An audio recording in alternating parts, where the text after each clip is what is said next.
This video will prepare you for the process of identifying your heart virtue. The first diagram is about how our behaviors come from our beliefs. You would agree, right? We behave the way we behave because of the way we believe. And our beliefs come from our values. Whatever's most meaningful to us dictates our beliefs, which is dictating our behaviors. Now let me ask, where do your values come from? Most people would say parents or family or my environment, school, religion, church, things like that.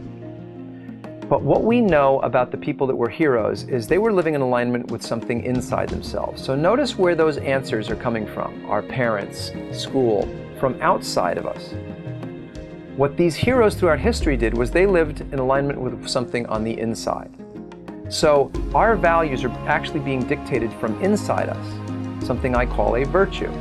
The difference between our virtues and our values is that our virtues are so meaningful we're literally willing to die for them. Values are meaningful to us, but we'll sacrifice our values.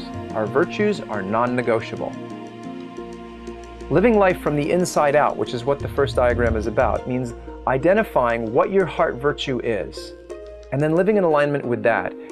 Now, why is it we don't know our heart virtue? I mean, here I am telling you that this thing's so important you'll die for it, and why haven't you heard about this before? Well, the answer is because you were raised by your tribes. We're all born into a tribe called family. There is one word that children hear more than any other word throughout childhood. It's the word no.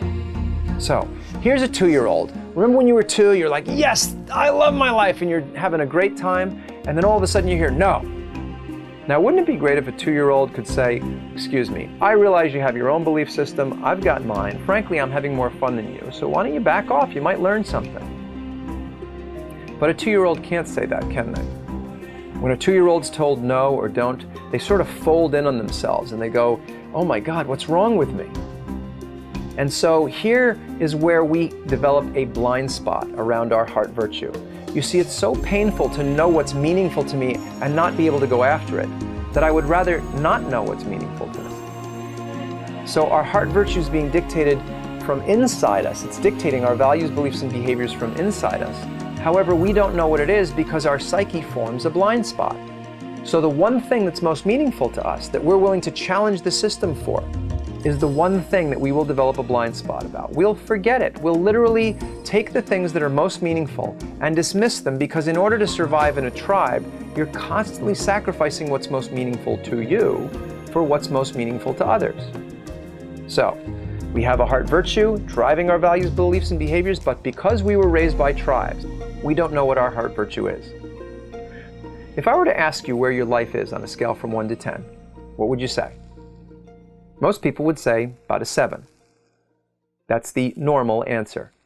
You might say like a 4, and if you did, that would be low. And if you told your friends, gosh, you know, my life's pretty bad lately, it's like a 2, what'll happen? They'll try and cheer you up. They'll say, oh, it's not that bad, come on. So you'll see that when you're down, your tribes will pull you up into what we call the comfort zone. That's 6, 7, or 8. Anything lower than this is unacceptable, so your tribes will raise you up. But if you tell the exact same people that care so much about you that they'll pull you up, that you have an amazing project that's going to make a lot of money, it's make a huge contribution to humanity, what'll they say? Are you sure you want to do that? You know, I just don't want to see you get hurt. Have you ever done this before? You sure you got the money for this? In other words, they'll pull you down. They don't mean to, but they want you to play it safe in that comfort zone. So notice that when you're living your life at a 9 or a 10, the people that are normal around you will pull you down. They'll pull you up when you're down and down when you're up, and this forms what we call the comfort zone. And here's what's really funny. You're probably watching this video because you can't stand mediocrity and status quo. What we would like to do is identify your heart virtue so that you can step out of that mediocrity and live up here in this passion zone. In order to do that, we're going to take an inventory of the most meaningful and beautiful moments of your life. Have you ever been sitting in a theater watching a movie that's so beautiful and so meaningful, it's like, yes, that's the way life should be? Rush of love goes up through your body and you have tears running down your cheeks and goosebumps all over your arms? That scene in the movie that just literally overwhelms us with beautiful emotion. Well, the reason that scene basically gives us that experience is because the theme in that scene is directly in alignment with the theme of our heart virtue. So, what if we were to take an inventory of those goosebumps moments, a movie, a book, a human being? If we take that inventory, we would start to see a theme running through them, and that theme would be your heart virtue.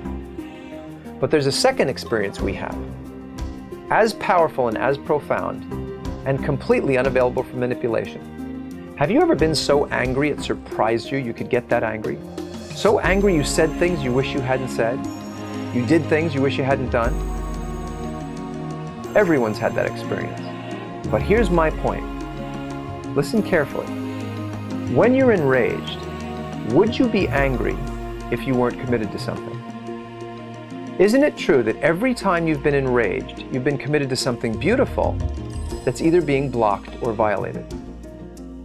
The way we take the assessment is to take an inventory of your goosebumps, and then we go back and take an inventory of your rage moments, and that helps us fine-tune what the heart virtue is. Because when your heart virtue is being fulfilled, you feel goosebumps, and when it's being violated, you become enraged.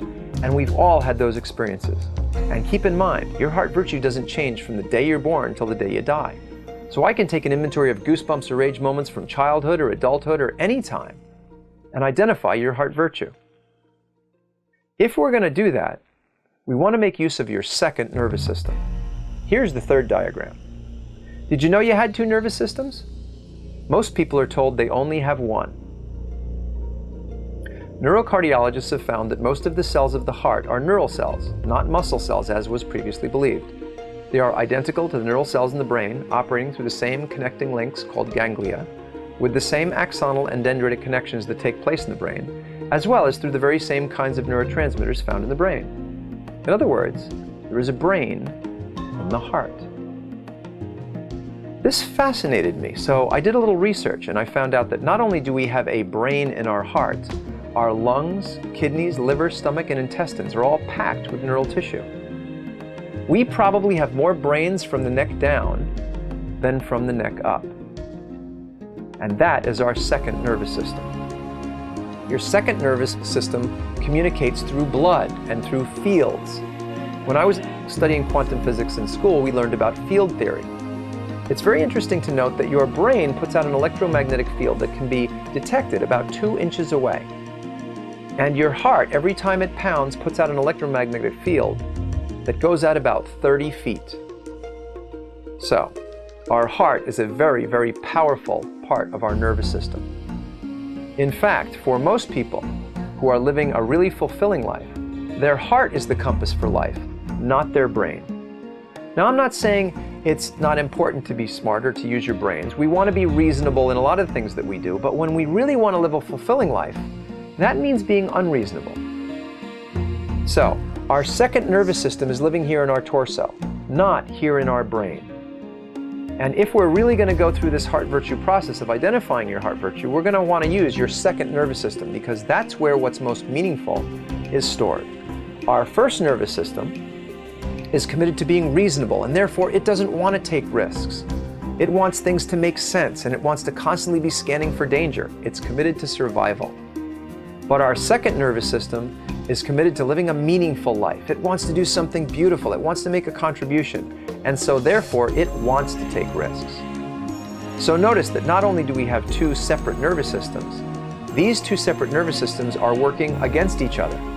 One doesn't want to take risks, namely our brain, and the second does want to take risks, our heart.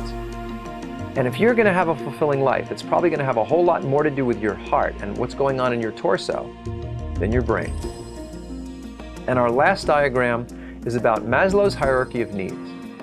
Remember this? You learned about it in school. Maslow basically said there are basic needs, which are the need for food and water, and we will seek this first. Until food and water is handled, we won't climb up this pyramid. The second level of needs is for shelter. The third level is for social belonging. And at the top of the pyramid, Maslow had self-actualization. So let's tie these four diagrams together. There are two paradigms, two waves of going through life. And the first is the normal way. And here's what it sounds like. Let's modify your behaviors by reasoning with you so that you fit in and survive. It's the green line here.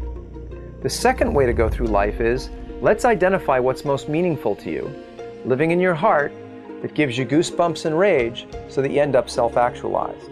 That's the red line. So what we want to do in this heart virtue assessment is start you on the process of identifying what's most meaningful to you, living in your heart that gives you goosebumps and rage, and that's our magic window, by the way. We're going to take an inventory of your goosebumps and rage moments so we can identify how you can be self-actualized. Now you're ready to take the heart virtue assessment. Enjoy the process.